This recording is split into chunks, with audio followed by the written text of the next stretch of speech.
Hey, good morning, everybody. This is Mr. Aynesworth, and we're going to get into some log properties, logarithm properties, and their misconceptions to get you guys ready for your next activity here in MRWC and getting you ready for activity 3E2, which is all about how to use log properties, okay? And there are quite a few of them. So we're going to get into the property itself, how it's used, and what's the common misconception that I see over the years. So let's get through some exponents first. In order to be good at logs, you have to be good at exponentials and the powers of either 2, 3, 4, 5, or 6, and sometimes even higher, like powers of 10. That would also be helpful. All right, so some basics here, going all the way back to algebra 1 here. Powers of 2. Okay, so what is 2 to the negative 2 power, and so on, all the way 2 to the 7th. And you should know these. And the better you know your powers of these numbers here, the better you're going to be at exponentials, and the better you're going to be at the logarithms, because every logarithm is an exponential in disguise. So let's get to it right here. So here we go. All right.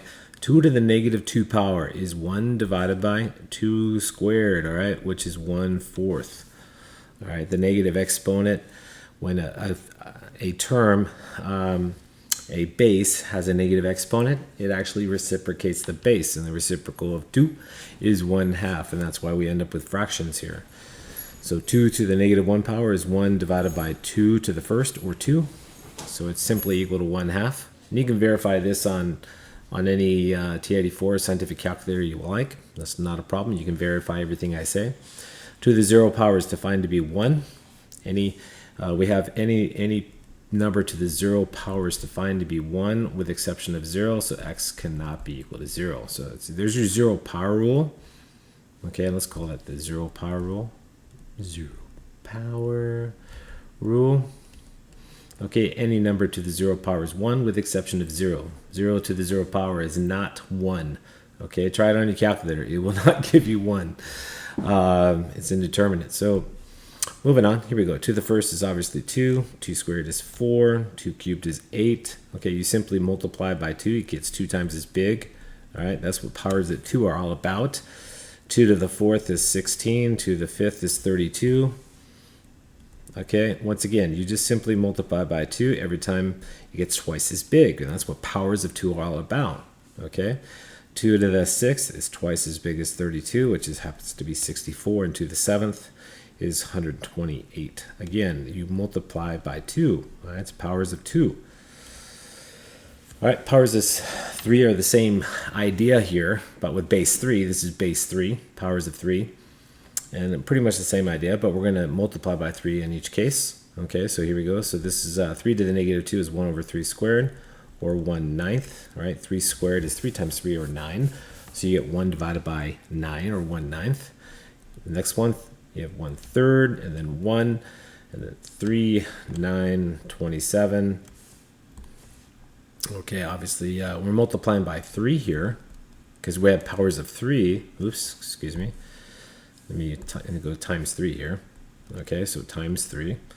Times 3. You just keep on multiplying by 3 in your head. 27 times 3, 81. Times 3, 243. All right, 3 times 80 is 240. 3 times 1 is 3, so you get 243. All right, those are called powers of 3. You keep multiplying by simply 3, right? All the way through. Now, powers of 4, similar idea. So here we go. So you have 1 over 4 squared, or 1/16, 1/4 here, and then 1. There's your 0 power rule all the way through. Any number to the 0 power is 1. There's your 0 power rule. Okay, 1 times 4 is 4, times 4, 16, times 4, 64, times 4, 256. Now, if you had me in the past, in Algebra 1 in years past, you should know all this, because I do this with all my 9th graders, and we get really good at exponentials. Okay, or if you were in my an 8th grader in my Algebra 1 class, then you saw this in 8th grade. Okay, but it's really important that you guys get good at your exponentials. And if this is the first time you practice something like this, well, guess what? You just learned something. All right, and here we go. 1 divided by 5 squared, or 1/25. It's 1/25. And then you get 1/5, and then 1, 0 power rule. 5 to 0 power is 1. And then you get 5, 25, 125, 625.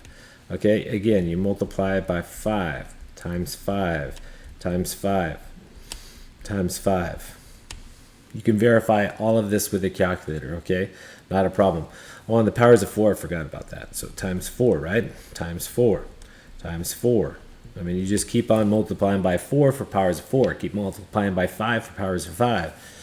And so on. And then powers of 6. So you have 1 over 6 squared, which is 1/36, and then 1/6, and then 1, 6/36, and 2/16. You can tell that I obviously have these memorized because, you know, the more familiar with the numbers, the better you get. I have a lot of practice, obviously, since I teach this stuff. But you too will get a lot of practice, okay? So you got to be good at your powers in exponentials to be good at logarithms, because every logarithm is an exponential, okay? So what we're going to do now is we're going to get into a little discussion on log properties, how they're used, but also their misconceptions, so you can see how to use them and how not to, okay? And this just comes from teaching this stuff over the years. I've seen people use them well and not well, so this is what I've seen. All right, so let's take something that we can deal with, okay? So something that we know. All right, so we know, okay, from our previous discussions what log base 10 of 100 is. Okay, we know what that is. Okay, we know it's 2 because when I've talked about this is base 10 now. This is the common log. Here, I talked about how you take the base, okay, the little number right here is called the base, and you think, okay, let's label that base. All right, you take the base and you ask yourself, you know, 10 to what power? Okay, this is what you're thinking here, okay? 10 to what power? Let me write a little bit better. 10 to what power gives you 100, okay? And the answer is obviously 2. 10 squared is 100. So x has to be 2, so this has to be equal to 2. So I'm going to write down a 2 here, okay? So log base 10 of 100, that's how you say it. Log base 10 of 100 is equal to 2. Now, let's talk about the property here. We know that log base 100 is equal to 2. We know, because 10 squared is 100. That's obvious. Now, this property here, I call product to sum. And the reason why I call it product to sum is because log base A of B times C is called a product. Okay, so this is a product right here. Okay, and then we switch it to a sum. Look at this. That's called a sum. So product to sum. Okay, look at that. There's a plus sign right there. So you split the log of a product to a sum of the logs. So I just simply call it product to sum because you're going to split every product, the log of a product that is, to a sum of 2 logs. Okay, so this is what I call product to sum property, property number 1.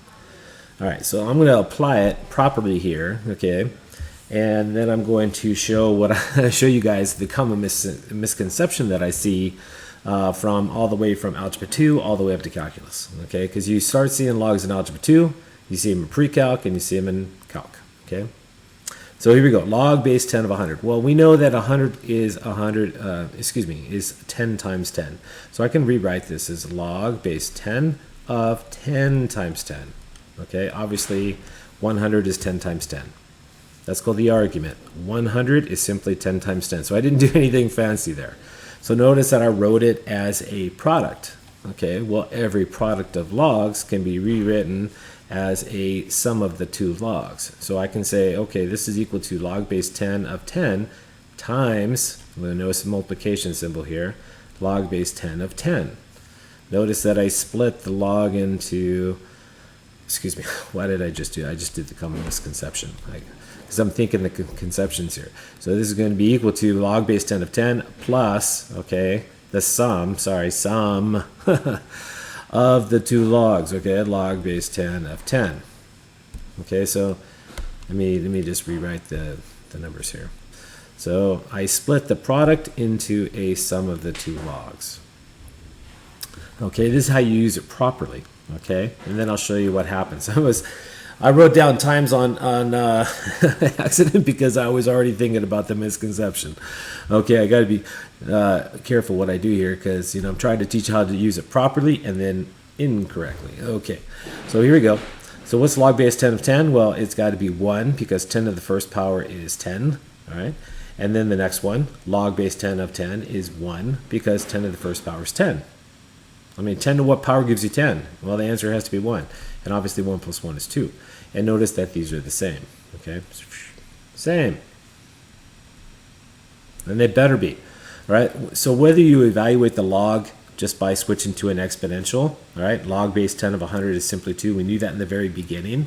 Or you apply the properties. You take the log of a product, switch it to a sum, or rewrite it as a sum of the two logs, all right, and then evaluate. You should get the same answer. We should get 2. All right, but watch what happens when you do it incorrectly. Okay, so this is the incorrect way. And I'm showing this to you because it's really, really helpful to learn how not to do it, okay? Learning what not to do is just as important to learn what to do. In fact, sometimes people think it's more important. Okay, so I'm going to take the same log base 10 of 100, all right? And then I'm going to rewrite it the same way I did before, log base 10 of 10 times 10, okay? Obviously, 10 times 10 is 100. All right, now some people think that a log of a product is just the product of the logs. So I'm going to write it as such, okay? I'm going to take the log base 10 of 10 times log base 10 of 10. So notice that whoops, sorry about that. I have a product, and then I write the log of a product as a product of the logs. This is incorrect now, okay? And you're going to see why here in a minute. We know the answer is 2. We just did it 2 different ways. Well, watch what happens. In the first log here, we get 1. The second log, okay, we get 1, and 1 times 1 is 1. And so, obviously, we don't get 2. We got 1. And this is incorrect. You can try this on a calculator. In fact, let's do it. On a T84, or Desmos, or whatever calculator you want to use, it has the common log on it. So let's evaluate it. So the log base 10 is called the common log. So you just enter log of 100, right? And then you hit enter. Now it doesn't show you the base 10, but everyone should know that the common log is base 10. So even though the calculator doesn't indicate that it's base 10, it's common knowledge. Okay, and notice that we get 2, right? It's not 1, it's 2. And then log base 10 of 10, as I said earlier, that should be 1. Right? And that's what I evaluated earlier, because 10 to the first power gives you 10, and that's why it's 1. Again, every log is an exponential. It's the value of the exponential. And that's what you guys got to learn, okay, is that, when we're evaluating logarithms, we're actually dealing with exponentials. Okay, property 2, a little bit different here. It deals with the quotient, okay? So this is a quotient to a difference property. Let's take a look at it here, if I can get my program to work. Come on.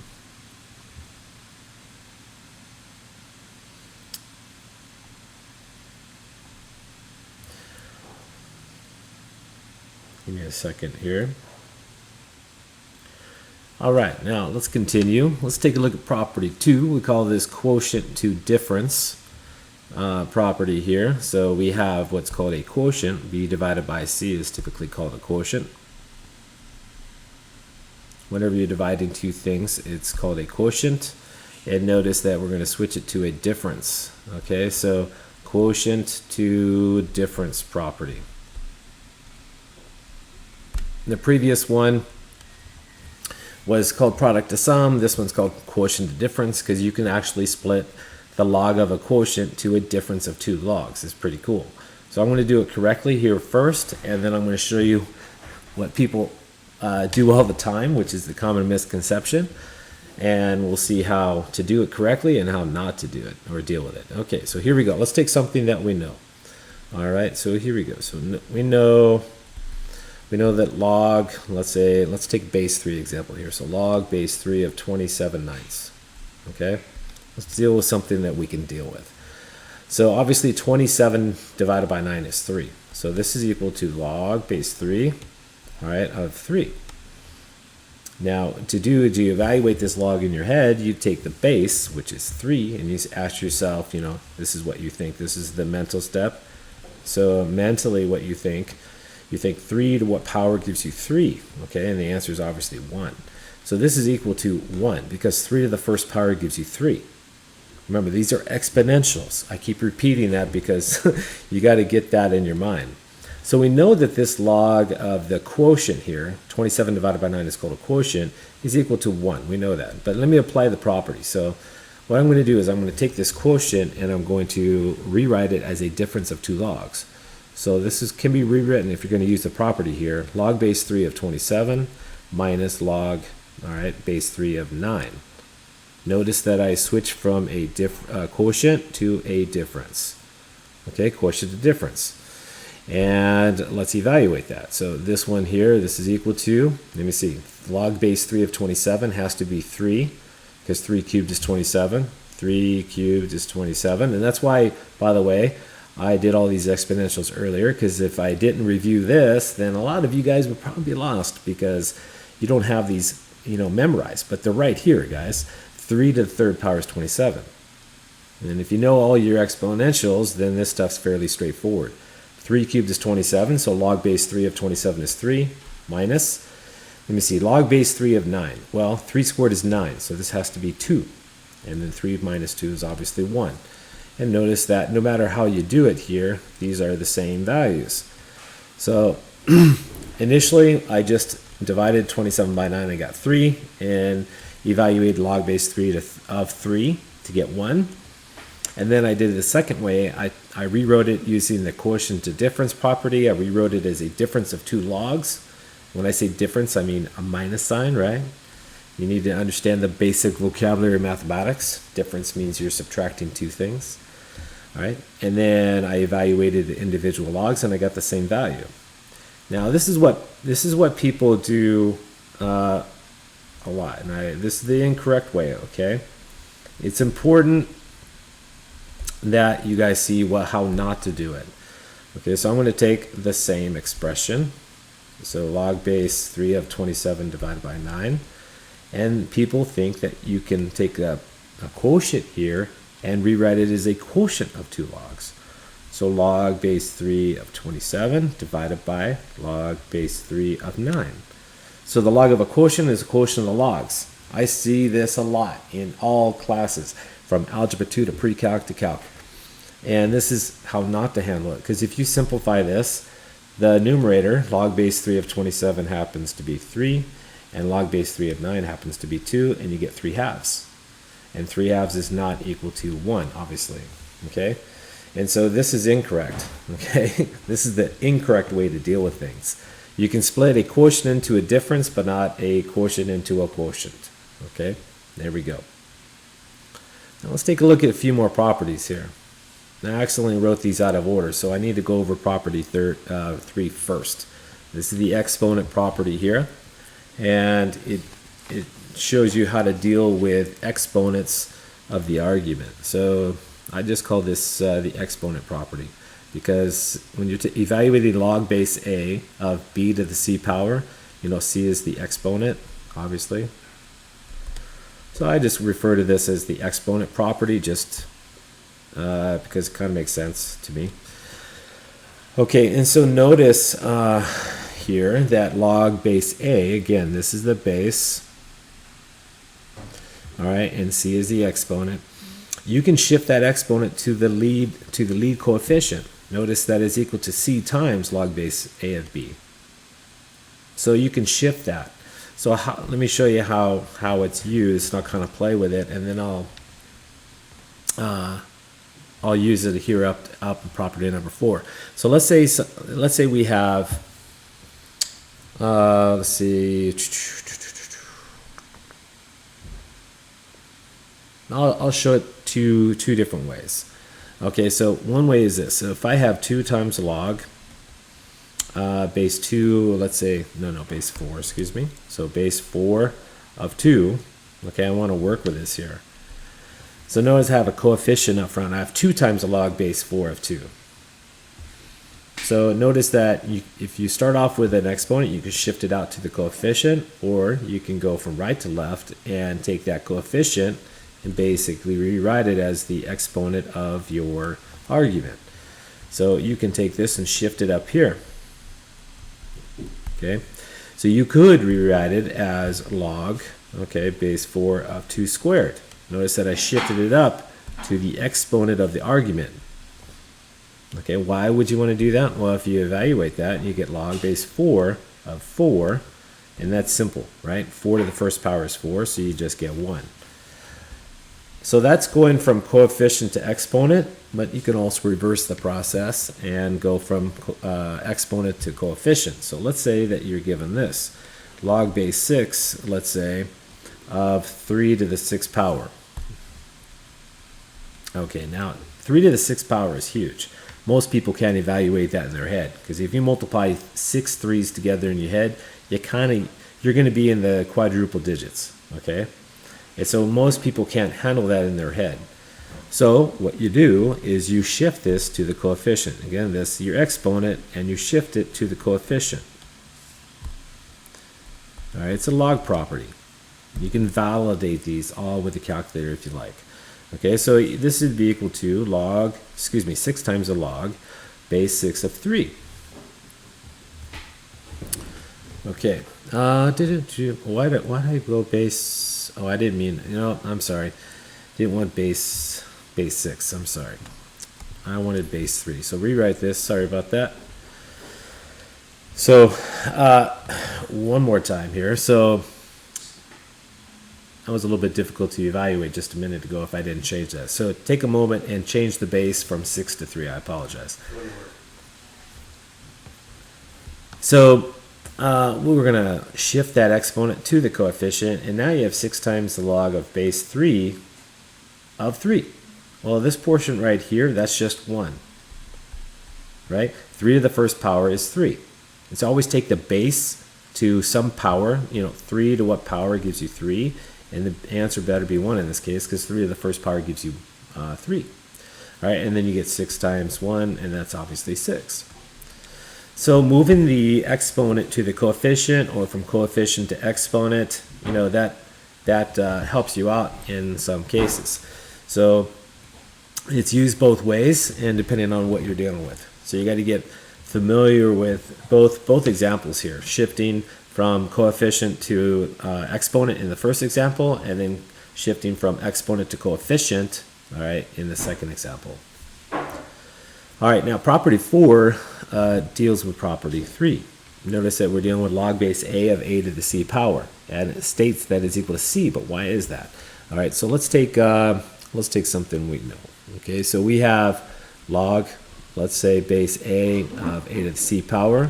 Again, we're going to take this exponent here and shift it to the coefficient, shift, or rewrite, one of the two, and then you have c times log base a of a.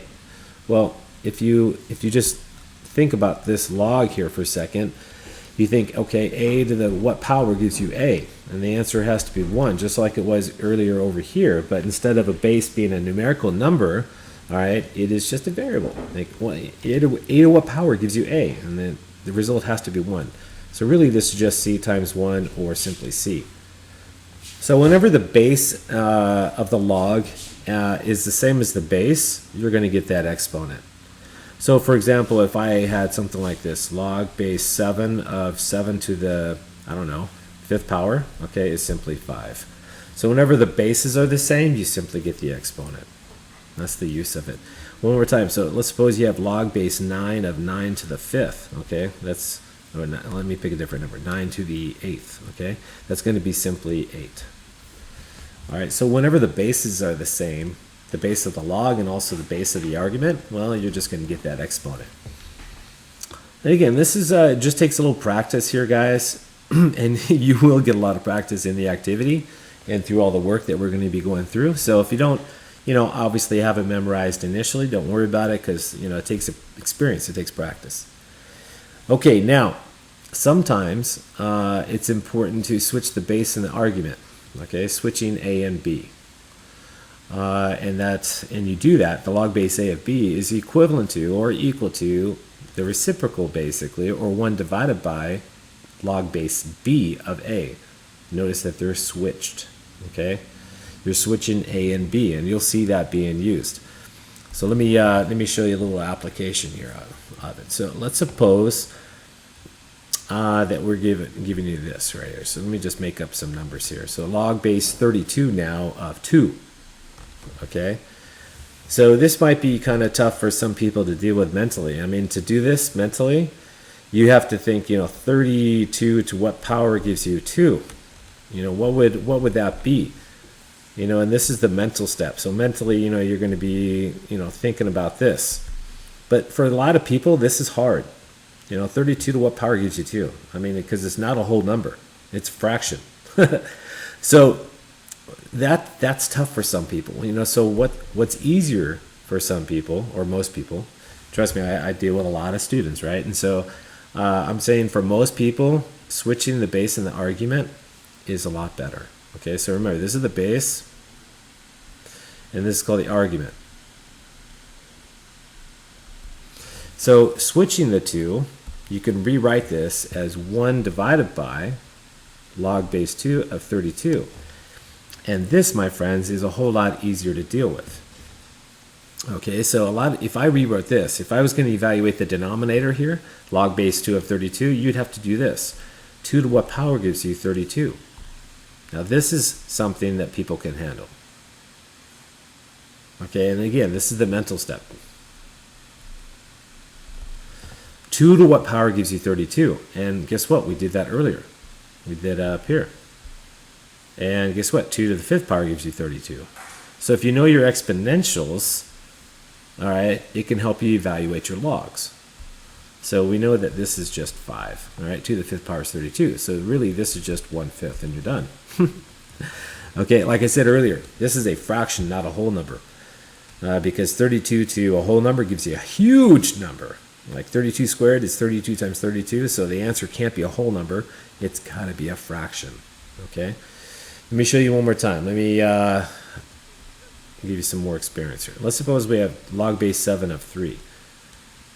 What is this equal to? And again, this is hard for some people because you have to think, 27 to what power, gives you 3. And that's, what is x equal to? And again, that might be tough. So what you do is you rewrite it. 1 divided by log base 3 of 27. And this is a whole lot easier. So instead of thinking 27 to a power, you think 3 to what power is 27. And this, my friends, is easy for most people. All right, if you just go back up to the beginning here, you look at your powers of 3. 3 cubed is 27. See? So switching the base and the argument can be really beneficial. All right, and so we know that 3 to the 3rd power is 27, so we get 1/3 because that's in the denominator. Okay, so this property here, 5, really comes in handy when you're evaluating logs, obviously, without a calculator, which is what we're going to be doing in the activity coming up. All right, you're going to use the one between your ears, guys. This one. All right, the one between your ears, not the T84, not Desmos, not all that. Okay, so here we go. Next one. Next property here. Property 6. So property 6 is called the change of base. Now on a T84, there's only 2 bases. When you see the log button right here, that's base 10. That's called the common log. When you see ln, natural log, that's base E. But on the T84, there's no other base. So you can't evaluate log base 2 of 5 on the T84. You have to know what's called the change of base formula. All right, so this one's important. When you want to evaluate a log, let's say that you can't do mentally for some reason, and you need to use a calculator. Well, if you're in base 2 and the calculator only has base E and base 10, well, then you better know this because this is the only way to do it. All right, so if you have, let's say, log base 64 of, let's say, 16, and you want to figure out this right here, there's a couple different ways to do it. One way is to use, and again, this is without a calculator, of course. All right, you could change the base to any number you want. Now, 16 and 64 are base 2 numbers. So if they're both base 2 numbers, it might be wise to change to base 2.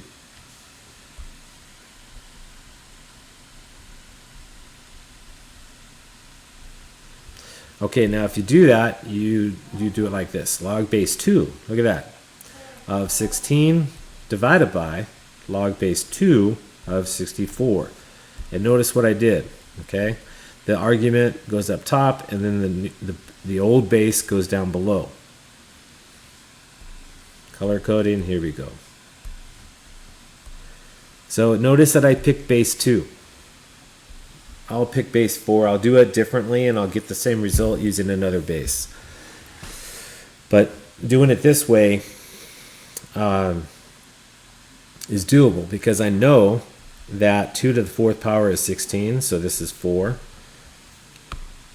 I know that 2 to the, let me see, 2, 4, 8, 16, 32, 64. 1, 2, 3, 4, 5, 6. This is 2 to the 6th power, so this is 6. All right, 2 to the 4th power is 16. This is powers of 2. See, notice that I just busted out powers of 2. I wrote them down so you can see my thinking. All right, and 6/4 is 2/3. And so my answer is 2/3. Now, is that the only way to do it? No.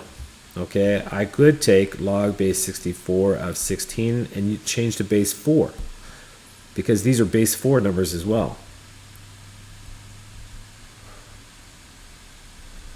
Okay, now if I change to base 4, because I said you can change to any base you want, you get log, all right, base 4 now of 16 divided by log base 4 of 64. And what does that equal? Well, log base 4 of 16 is 2, because 4 squared is 16, and log base 4 of 64 is 3. Aha! Why? Well, because, 4 squared is 16, and 4 to the 3rd is 64. It's all in the beginning. This is why I started off with this right up here, guys, because 4 cubed is 64, and 4 squared is 16. These are powers of 4, base 4. So if you know your powers really well, then you're going to do well with logs. If you're not good with arithmetic and you don't know your powers, this is going to be extremely difficult. So I encourage you guys to really trust me here and get down to your basic arithmetic and your powers. Let me give you another example. Log base 125 of 25. Now, this is tough for some people too, because you got to be thinking, 125 to what power gives you 25? I mean, what's x equal to here? I mean, most people can't figure that out. Unless you're trained really well, okay? In the past, I'm talking about. So what you do is you change it to whatever base you want. In this case, these numbers are base 5. All right, so let's change to base 5. So log base 5 of 25 divided by log base 5 of 125.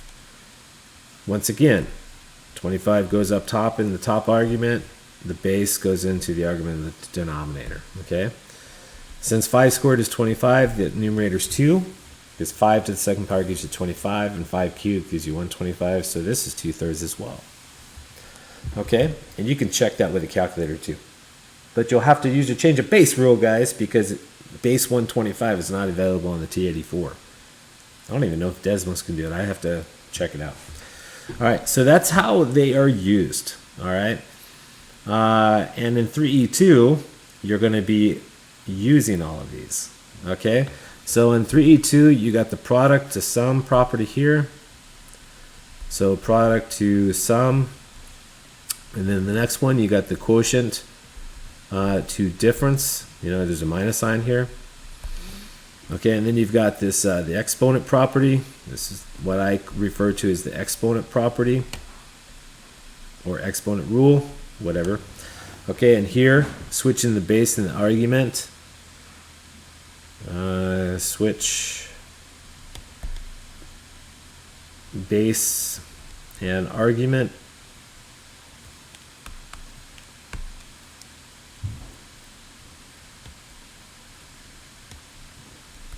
Let me see, this one's a change of base rule.